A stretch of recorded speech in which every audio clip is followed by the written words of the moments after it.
3 शेवग्याच्या शेंगा घेतले, स्वच्छ धुवून घेतले.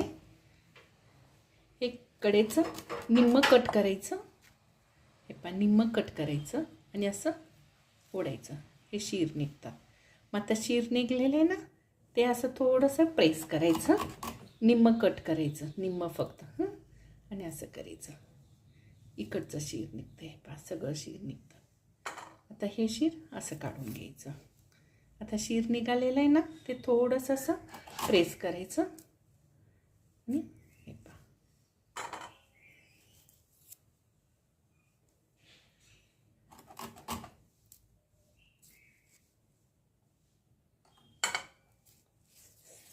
असेच सगळे शिरा काढून घेऊया.